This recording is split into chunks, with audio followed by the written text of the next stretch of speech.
jump right into it. IPOs. What is an IPO? An IPO is when a company first goes public. This is a large cash infusion. It typically happens once, maybe twice in a company's career or in a company's lifespan, depending on how big the company is, how fast they're growing. Sometimes they could do much more. Um, they sell ownership in their company to outside investors. Okay, and then from then on, it's just investors trading stock with other investors. Okay, you're not actually trading, buying new stock from the company. Okay, they do that one time. They do that two times. It's called an IPO. Okay, they hire an outside firm to determine the value and the demand of their stock. Now, this is important because they come out with what's called a listing price, and this listing price is basically what this firm says that their company is worth, and how much people will be buying their stock, what the demand is for the stock. They need to know that because if it's a failed IPO, the company just paid all these fees to hire this firm, and then they're not getting the money that they wanted. They didn't get their large cash infusion. Okay, so a lot of people like to jump on IPOs, and that's the reason why I'm covering them. I got asked a lot when I was a financial advisor. How about Snap IPO? How about FedEx IPO? How about these IPOs? And I'm going to go through typically what an IPO looks like when it first comes out. This is Reddit's IPO. This came out probably, I don't know, a week ago, 2 weeks ago. It was all over the news. Reddit's coming out with an IPO, and this was what it looked like when it came out. All right, it had a nice little takeoff here, had a bubble right here, and then it crashed all the way back down, and it's slowly working its way back up. Okay, and IPOs look very similar to each other. Okay, so the charts are very similar to each other. Is this the combined? Is this Reddit, or is this? Is this okay? Anyways, look at this one. Amazon. Amazon had the same thing happen when they issued their IPO.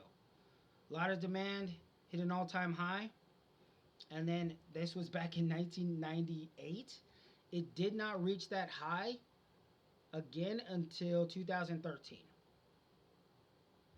Again, this is Amazon. This is a blue chip stock, and it crashed after its IPO. So you can get in on them, but they are pretty risky. Here's another IPO. I believe this is Palantir's. I should have put the names on them, right? I believe this is Palantir. IPO went up right out the gate, hit this high of about $40, came right back down, did not hit that again until October-ish of 4 years later. So if you want to get in IPOs, you can, but like I said, they are very risky because of things like this. Okay, Snap really never recovered after their IPO. And you also have to be a accredited investor to get an IPO. Means you need special permission from your brokerage firm to buy IPO shares, and each brokerage firm has a way you can do that. You just upgrade your account. Okay. What is this one? I believe this one's Snap. I should have put the names up there. Again, same. This one was a little bit delayed. It hit all-time highs around 2022 and just crashed and never came back. Okay, so these people get very excited over these, and then they just die. All right, and it's not like these IPOs are rare. Okay, there's hundreds that come out every year, and we just don't hear about them. We only hear about the hyped ones, which should tell you that they're kind of like meme stocks when they start out, because they get a lot of excitement up front, and then it kind of dies after people start buying them, after they see how the company is run, a little more transparency in the company, then they start selling off their shares for profit, and the charts look horrible. So I would hold off on IPOs unless there's one that you really really like and you could get in on it early. Early, I would say the first hour or so of trading. That way you could get a good price, and then you could just hold on to your shares probably for at least 5 years until they turn around. All right. All right. That's a quick thing on IPOs. Let's talk about how I evaluate stocks. Now, this is all basically opinion. Everybody evaluates stocks differently. I try and take the simplest route, and I have certain rules that I set that I go by, and that's the most important thing. Is when you make your rules, then make sure you stick to them, because once you deviate from your rules, then that's when you start getting into trouble. That's when you start trading on emotion, and that's when things could go south on you. All right, so if you see yourself violating a rule, you got to pull back and say, why am I doing this? All right.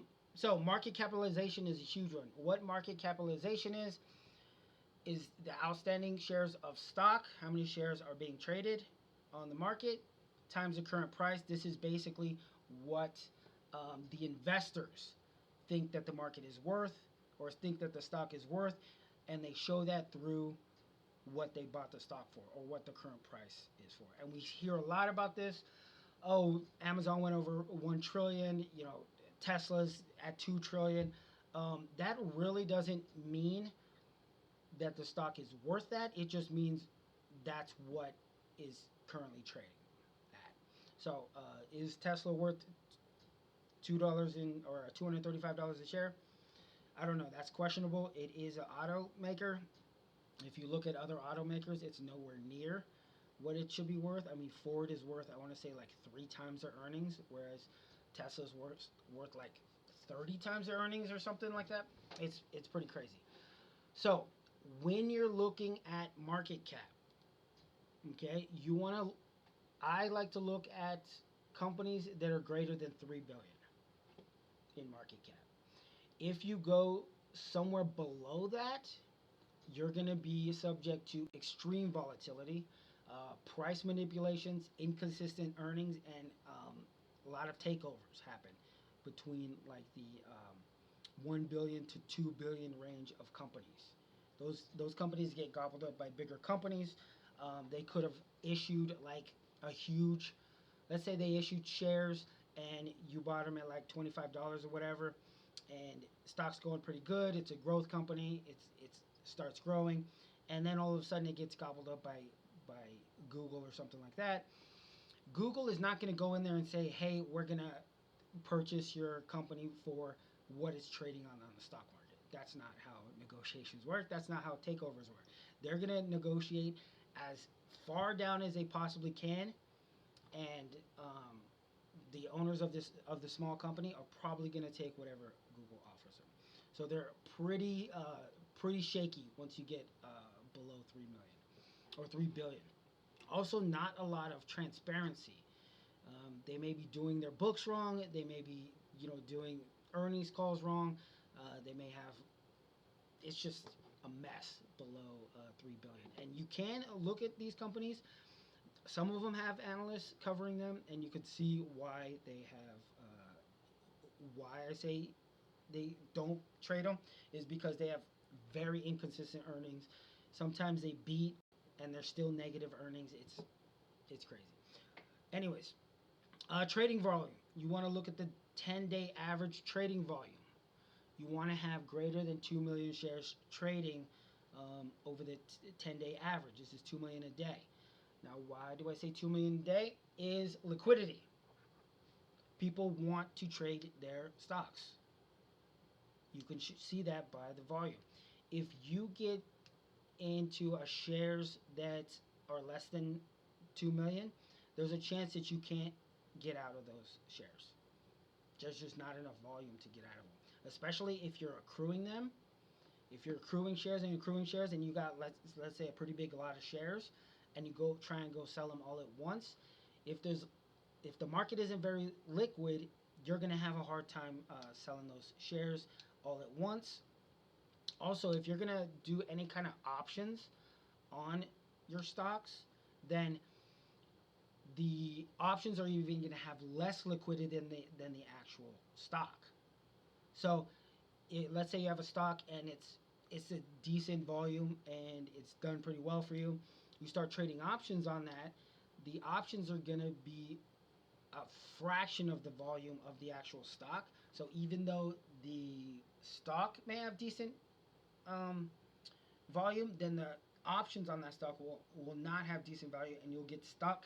Now, options are different because you may be obligated to buy or sell shares and not be able to get that option back. Okay, so you want to make sure of volume. All right, next thing you want to look at is a narrow bid to ask spread. Now, when you look at a stock, you're going to see two prices. You're going to see the bid, which is what the buyer's asking, and you're going to see the ask, what the buyer's willing to pay, and what the ask, what the seller wants. If those are far apart, you can get any price in between those two, which is not a good thing. You want to know your price. That means that the buyer and the seller are far apart, and again, that signals liquidity, but that also signals some confusion on what that stock is worth, because the buyer is the seller is asking too much, the buyer is asking or offering too little, and when they're far apart, that's not a good thing for somebody coming in and trying to trade those shares. What you want is very narrow, and when you start looking at stocks, you'll see like 2 pennies, 3 pennies. Sometimes I see like 10 cents, which is fine. When you're talking about large spreads, 50 cents, dollar, something like that, it better be like $1,000 stock, or it's not. That's too narrow, and you're going to get stuck with a price you don't want, or you're going to get stuck not being able to liquidate. All right, analyst coverage. If you go in and I showed you guys this last week, if you go in and you try and check a stock and there's no analyst coverage, then that should be signaling something. That should be signaling that there's not enough interest in that stock for the analyst to cover. Believe me, analysts want to cover stocks. That's how they get paid. Okay? These big platforms, these different investment companies, they buy their coverage. They buy their opinions. They buy their releases. If an analyst doesn't want to cover a stock, that means nobody wants it. Nobody wants the analysis on that stock. Otherwise, they would be able to, issue an analysis, and then people would buy it. Okay, so basically, there's no demand for any analysis on that stock, which should be a red flag. All right, you want analysts covering your stock. 1, so you can know what's going on with the stock. 2, so you can have an opinion other than yourself on the stock. And 3, you want other people to be interested in the stock. That's how the stock grows. Okay. Let's see. Special margin requirements. We're going to get into margin here in a second. But if you go into a stock, okay, and there's a little button that says margin requirement. If it's asking, if the brokerage firm is asking for special margin requirements, this means that there's something either wrong with the stock, or it's a meme stock, or it's large short sell on the stock, and they won't lend you money at the same rate as other stocks. So typically on a regular margin account, they'll lend you like 30%, or the margin requires only like 30%. If you have a special margin requirement that says you have to have 100% of the money for this stock, to hold this stock, that's a red flag.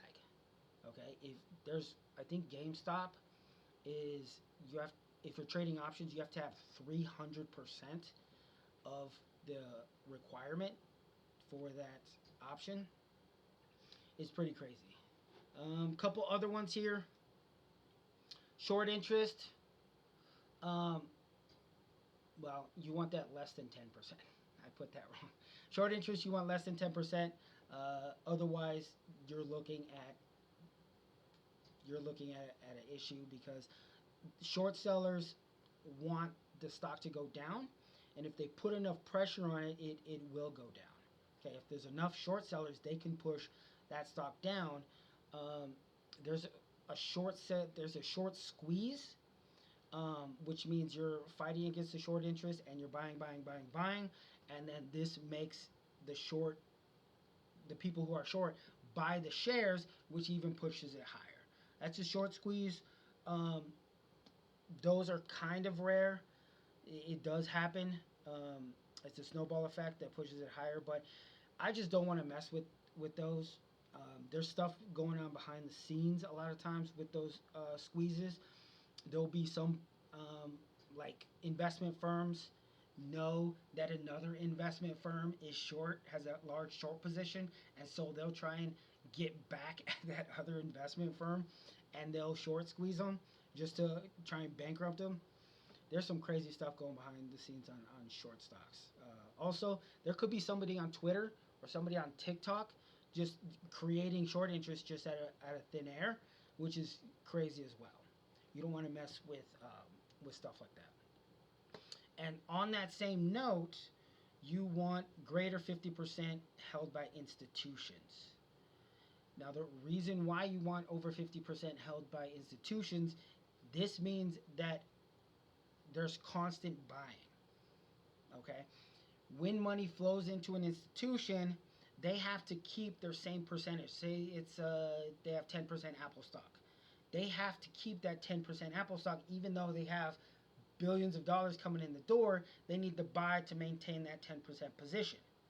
So, if you're over 50%, if the stock you're looking at is over 50%, that means there's constant buying going on by those institutions, and that creates a nice base where you can plainly see where the institutions are buying and selling.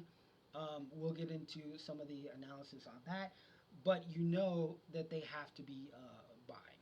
Okay, and you can even monitor when an institution starts selling their positions as well.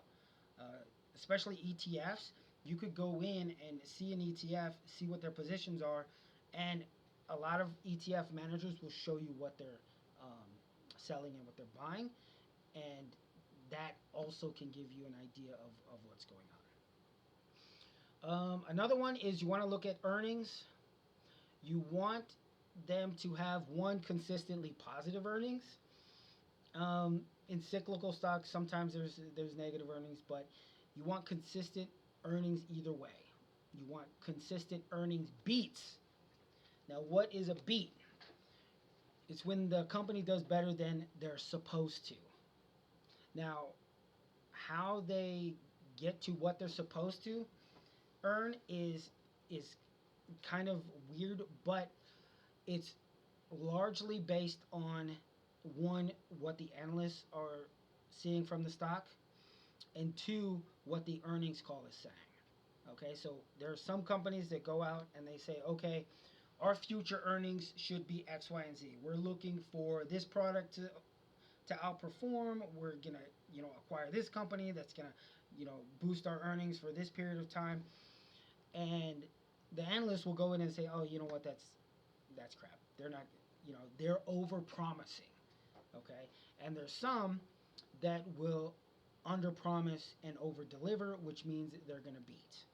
And those are the ones that you want to look at because they're not overhyping their own stock.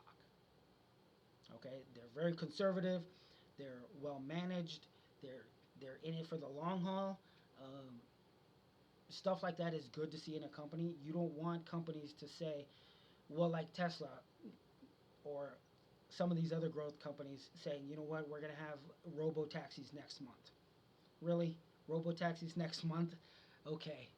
Don't put that in your earnings, please. So, yeah, these are some things you want to look at when you're putting together your stocks. And when you're looking at them and you're putting together your stock portfolio, especially if you're going to be buying and trading or you're going to do options on them, you want a list of stocks that meet your criteria that you're always consistently in. Now, you can go in, month by month or every 6 months or whatever, evaluate how those stocks are doing, and maybe take out one and put one back, put another one in, something like that. Or maybe somebody tells you about a good stock, or you see a TV show that says, this is a good stock to own, and you evaluate it and you say, okay, I'll put that in. For the most part, you should have a list of anywhere from 20 to 40 stocks that that you get to know, that you're comfortable with, that you just familiar with them, and you like how they do business, and just your stocks, right? You want to build that base of knowledge around those stocks. You don't want to be going out and saying, okay, this week I'm going to look at this stock, and this other week I'm going to look at this other stock. That's going to get you in trouble eventually, because you're not able to properly analyze them over a large period of time. You could look at other people's analysis. That's fine, but you may not see what they see, or you may not understand what they're saying. And it happens to me all the time. I mean, I'll look at an analyst, and I'll say, you know what, I don't understand what this analyst sees in this company. Um, Even though it meets all my criteria, I'm gonna hold off and I'm gonna put it on my watch list. That's another thing you can do. Put it on your watch list. Get to know it that way. Some stocks move a lot during the after hours. Some stocks don't move at all in after hours, and all their trading happens, when the market's open. It's just different stocks behave different ways. Different sectors behave different ways. Um, Another one I was gonna put in here is, and this is hit or miss depending on where you get your news. You don't want a company that's constantly in the news. Okay, that's bad. That means the news is dictating their share price, and you don't want news dictating the share price. You want the underlying business and the underlying earnings and the institutions and the analysts to be dictating the share price. Okay.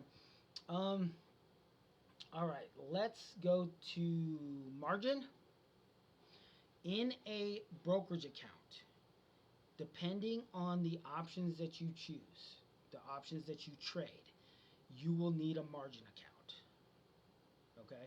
Um, you won't be able to trade options without a margin account, and you could only get a margin account in a brokerage account.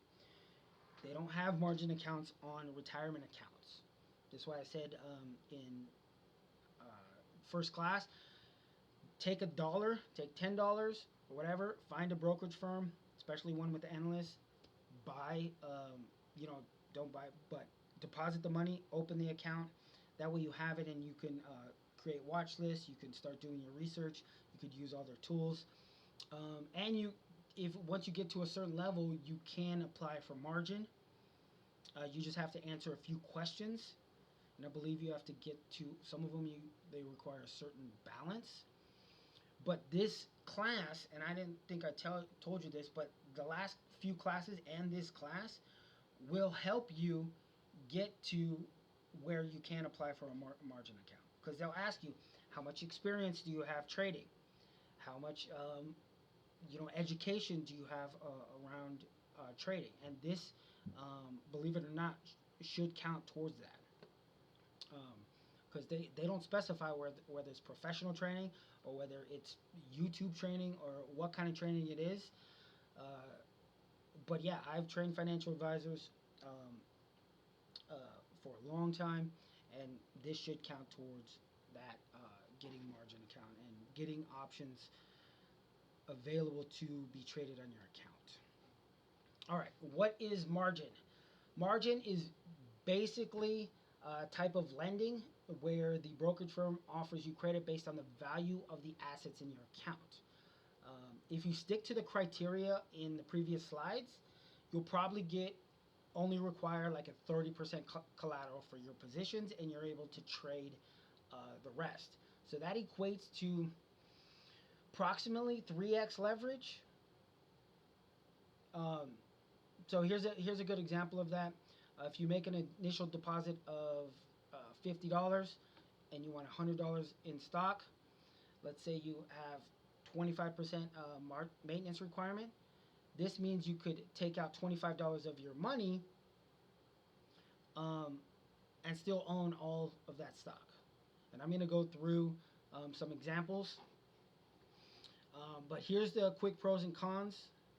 Pros, increase your buying power. Obviously, if they're lending you money to buy stock, then you have your buying power increased. Also increases liquidity. This means that you have money at your disposal at all times.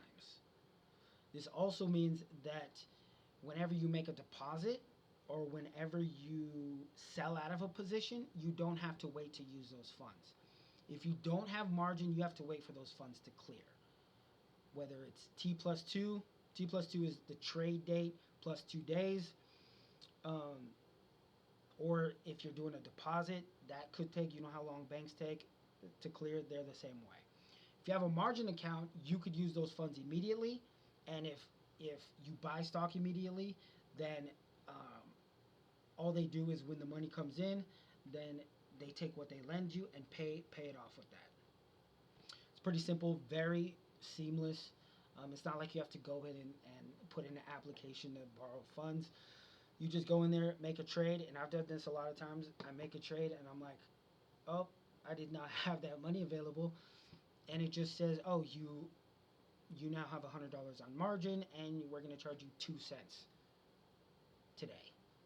Fine, charge me 2 cents. Again, immediate use of deposits enables advanced trades. This is what I'm talking about in terms of options. You have to get a margin account to do some options.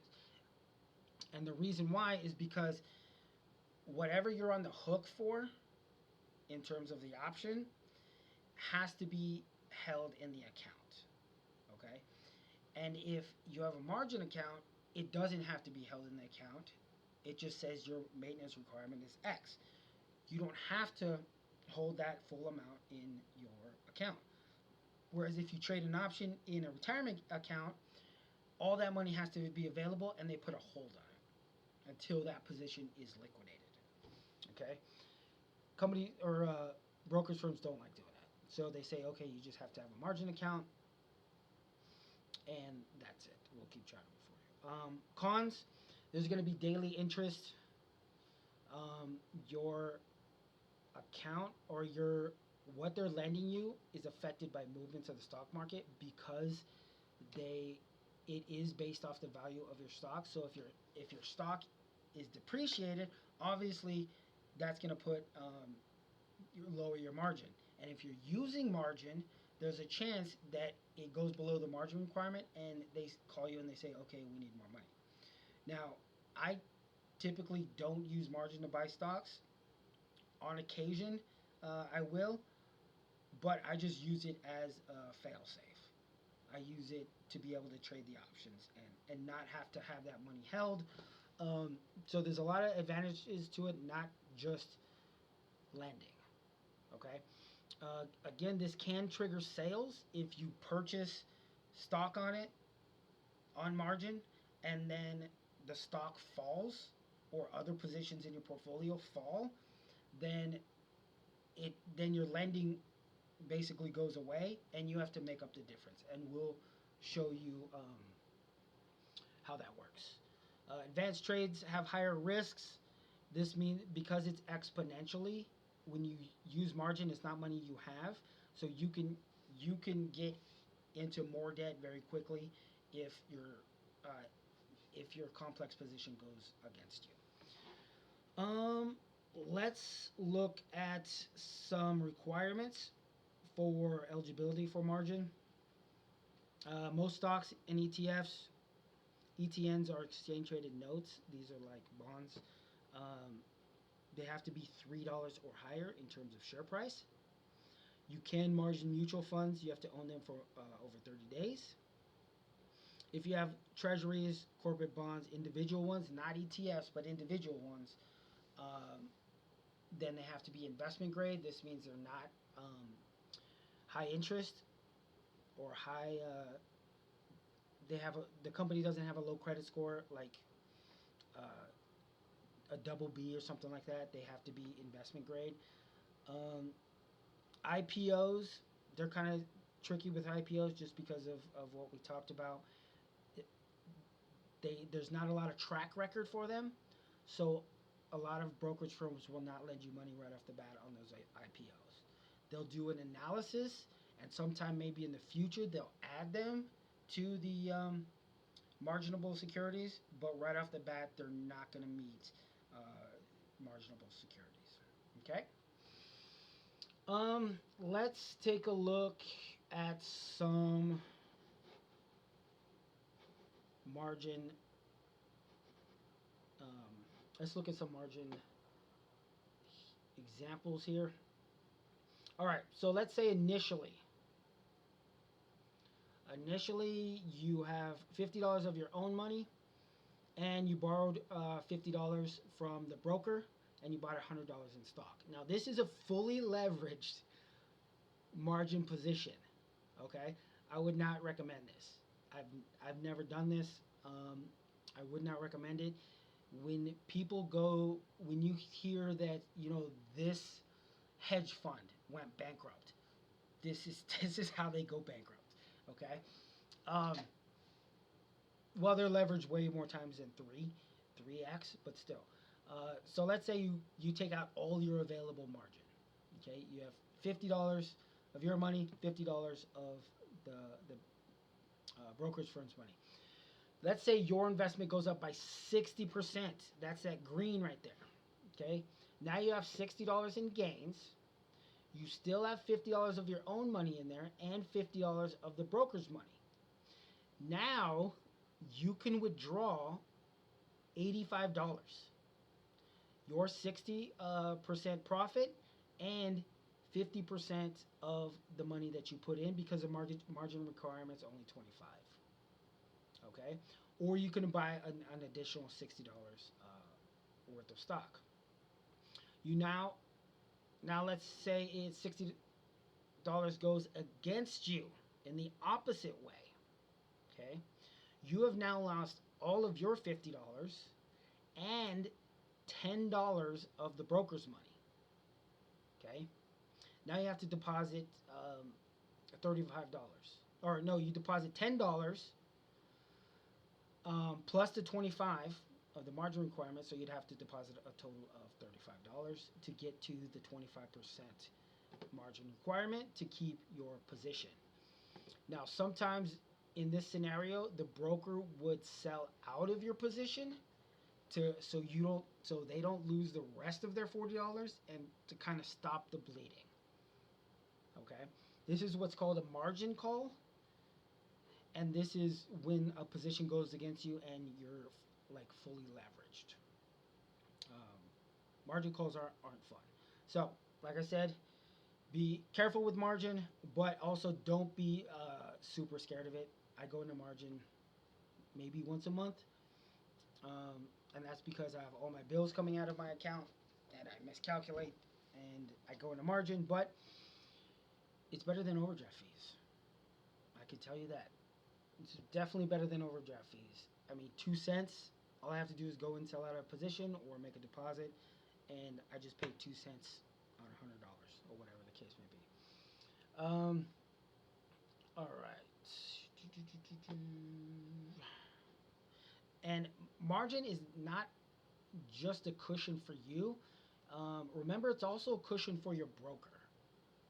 Okay, that gives them a little bit of leeway in terms of their liquidity as well, which is a good thing. Okay, so it's not just a way to get you or a way to generate more money.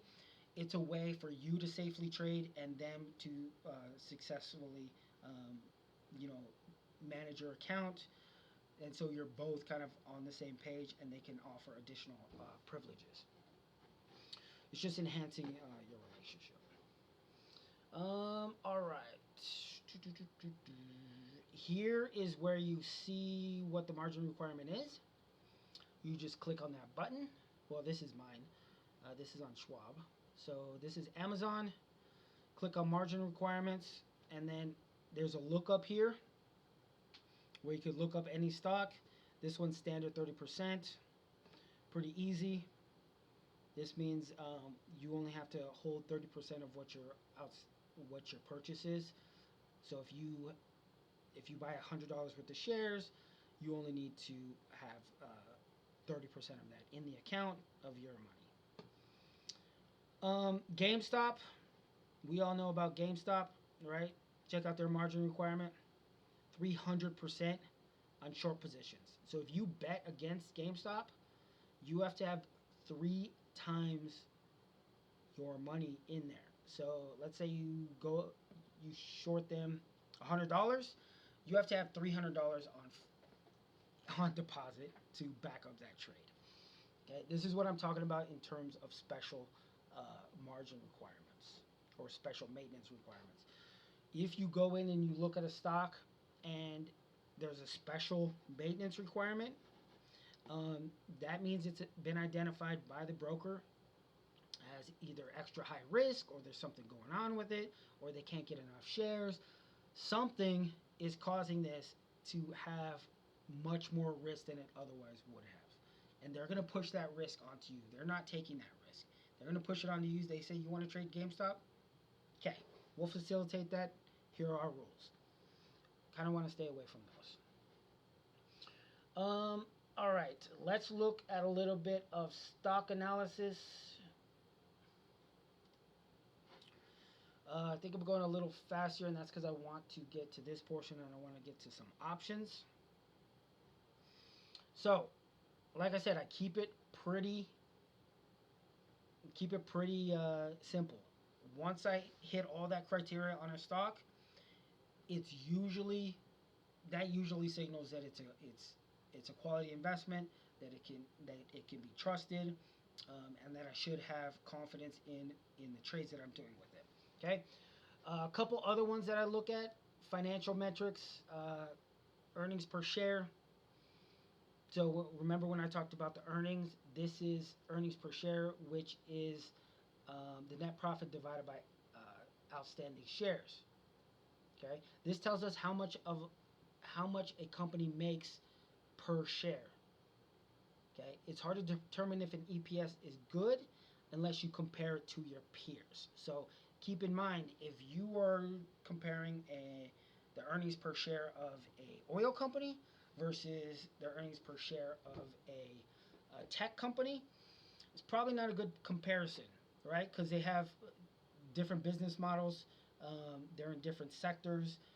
You want to compare them against their competitor, okay, or against someone else in that sector. And brokerage firms do a good job of showing you all their competitors side by side, and they usually give you a grid of like, here's where their earnings are, here's how much is paid in dividends, and it shows all their competitors, usually 5 or 6 competitors, and you can see the earnings per share. Okay. So the next one is price to earnings ratio.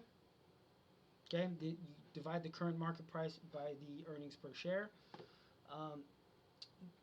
This metric is a little more volatile than EPS because investors are more sensitive to things. This is more sensitive to like news, world events, inflation, and investor sentiment, because this has the market price factored in. So this is a little more volatile, but it also tells you how the investors are currently looking at it, which can also be a good thing, right? So you have the earnings per share, which is based off company earnings and the outstanding shares. Then you have the price to earnings ratio, which is also by earnings per share, but it's based off of what the market thinks. And so you put those two together, and you have a pretty good idea of how the company's doing. So I use my criteria. Then I look at the earnings per share. Then I look at the price to earnings ratio. And once all those check out and they're in line with their peers, and they're positive, and they're not crazy out of whack, which means out of whack just means trading they're trading at a level where their revenue does not meet how much they're priced in the market. So this would mean like a Palantir, for instance. I like to use pick on Palantir. They're like trading at 600 times their earnings. That's a red flag. I'm not gonna I'm not gonna wait around for that stock to go back to earth where it's gonna be trading at what the profits off of today's profits. They're trading off of profits 20 years in the future. I'm not gonna buy it today and wait for their earnings to catch up to their stock price. Okay, just not gonna do it. Charting. Let's look at some charts. This is probably what I like doing best after I get my stock portfolio. I have to say these are the stocks I'm trading. Doesn't mean I'm always in them all the time. Doesn't mean I own all of them at the same time. It's just that these are the ones I know. These are the ones that I like to trade, and these are the ones that meet my criteria. And then after that, then I start looking at the charts. Okay, I just don't pull up a stock and just start looking at the charts because that's not gonna tell me as much as my criteria tells me right off the bat. Okay, so once everything meets my criteria, then I start looking at the charts because I already trust that the stock is good, and I'm just trying to look for a buying opportunity or a selling opportunity, or I'm looking for prices on where to set my options. Okay, we're gonna get into options in a second, but let's look at. Hopefully, you guys have heard of these support, resistance, channel, and trend lines. So when it looks like the stock can't go above a certain line, or a certain price, that's called a resistance. Okay, it hits and then immediately reverses and goes back down, and you'll see it a couple times. You'll see it do that a few times. Okay, here's a support. This is where it doesn't seem like the price will go below that, and it just keeps bouncing off, bouncing off. Now, when they say it's broken through a resistance, that means that it's gone above this line previously that it wouldn't go above, and it stayed above this line, and the resistance is now support. Okay, it's moved into a different price range. See this price range right here? So what this means is that investors, when the stock hit this support, it said, okay, this stock is undervalued. I'm gonna start buying, and a lot of investors actually said that. That's why it bounced. Okay, but then when it got to this price, investors said, it's a little overvalued now. Now I could sell it. It's not worth it anymore. Okay, so then it bounced off that and back down. Okay, this is called a channel. It's going between these two prices. Okay, now it broke through this resistance, and now something happened where now investors think that it's undervalued at this price, and at this price it's overvalued. So it's moved into a different price range in terms of value. It's broken through a resistance. Doesn't mean it can't come back down, and doesn't mean it can't go below this support, which is called breaking through support, to the downside, and it could be trading in the channel down here. When we start looking at charts, you'll be able to see this a little more clearly. This is just for comprehension. Let's look at some trend lines. You could use a support and resistance to the upside and to the downside. These are called higher lows and higher highs. You see how the lows aren't as low as they used to, and the highs aren't as high as they used, or are higher than they used to be. this creates a channel to the upside. Just because it's not a straight line doesn't mean it's not still going up. You got higher highs and higher lows. It's an upward trajectory inside of that channel. Okay. This is a sideways trend. This is like it was before. This is a sideways trend. Uh, those are good for certain options. A lot of investors look for sideways trends. And then this is a downward trend. This is a lower high and lower lows. So it's creating new lows on its way down.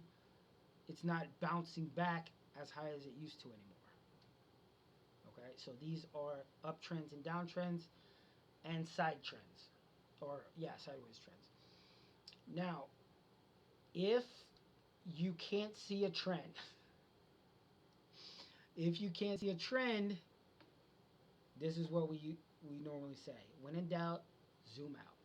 Because the farther you zoom out, the more chances that it is that you can see the trends. Okay. If you can't see the trend, that means you're just bogged down in the chart, and you can't see anything. What is that called? You can't see the forest for the trees, something like that.